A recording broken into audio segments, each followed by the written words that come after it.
Hey guys, Jesse with JTS Woodworking here, and in this video we have another wood project to do, another project where we're going to refinish a piece of furniture. So that side table I built for my sister-in-law, she loved it, and so she asked me to do the same thing to a coffee table of hers. So I guess we're going to take it apart, sand it, and see what happens.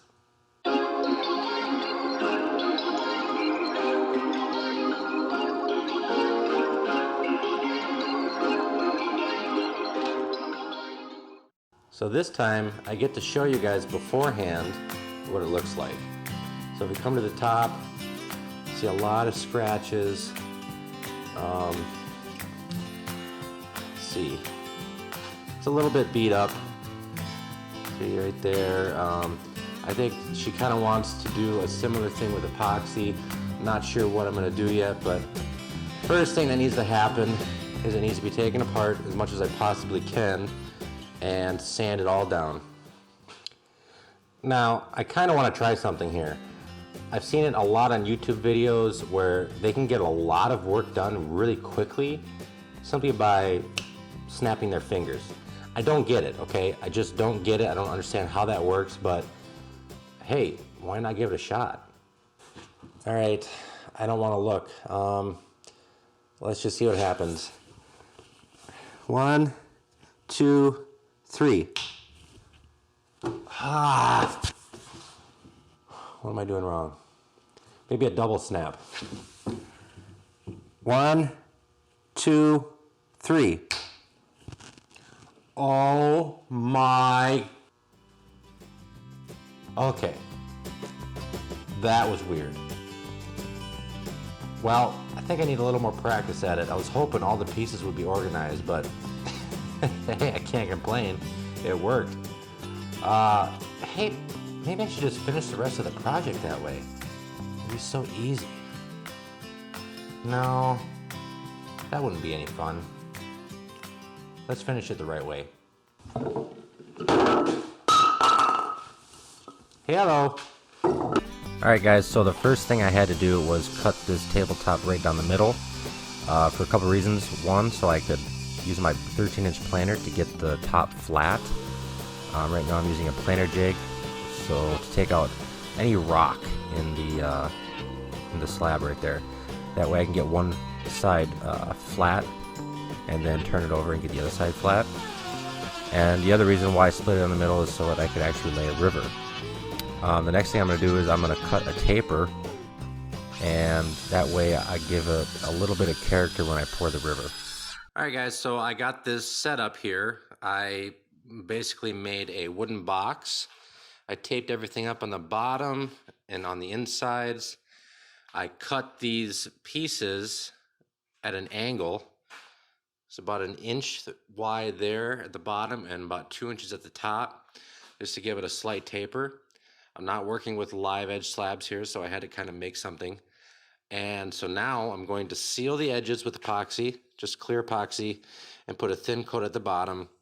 Let that dry, that way everything's set in place. All the edges are sealed, and hopefully when we go to pour the main pour, it won't create any air bubbles. Alright, so now I'm just pouring just a little layer of clear epoxy just to hold everything together, and also to epoxy the sides there, which helps a lot in reducing air bubbles when you go to do the main pour. It looks white because there's a ton of air in it. As I use my heat gun, I get all the air bubbles out, and eventually it turns clear.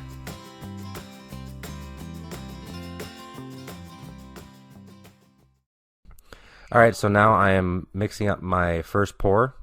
I believe I used 20 ounces total, so 10 ounces of hardener, 10 ounces of epoxy.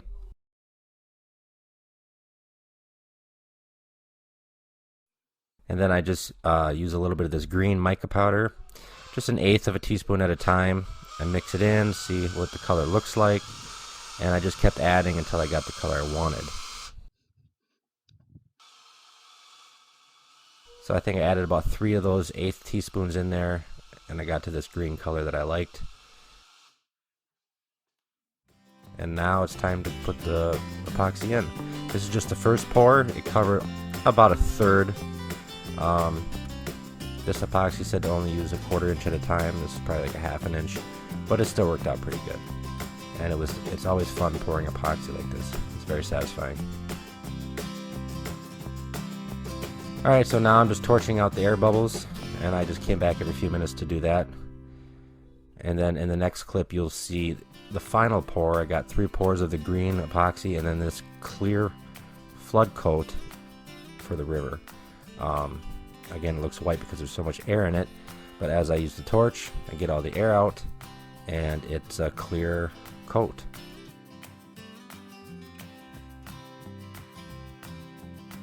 And now is the exciting part when I demold it, but I realized that I needed to flatten the top out and take all the epoxy off, or the excess epoxy I should say.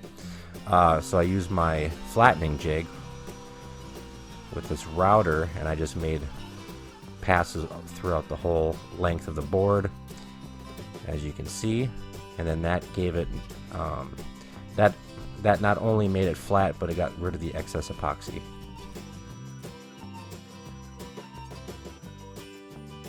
And now we're just sanding it down. I believe started with 80 grit, went up to 220.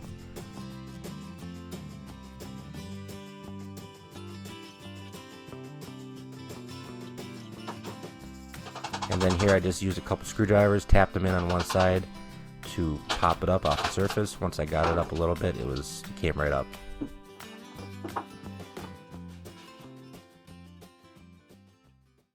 Alright guys, so we have it planed down on both sides. This is the top. I use my router jig to flatten the top and the bottom and get rid of any excess epoxy. And then I sanded both sides down to 400 grit. Now, still have some work to do, but let's just see what it looks like with some water.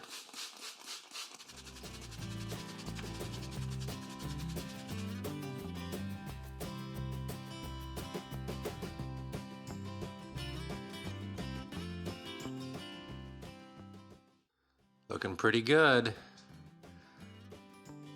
You can see some of those metallic swirls in there. And I think I'm going to buff it out on the center there where the epoxy is, and then get that nice and shiny, and we will finish the top. Alright guys, so I think I'm going to stop there for this video. I'm very happy with how the top is turning out. It still needs a little bit of sanding, and I'm going to do some roundovers on the edges.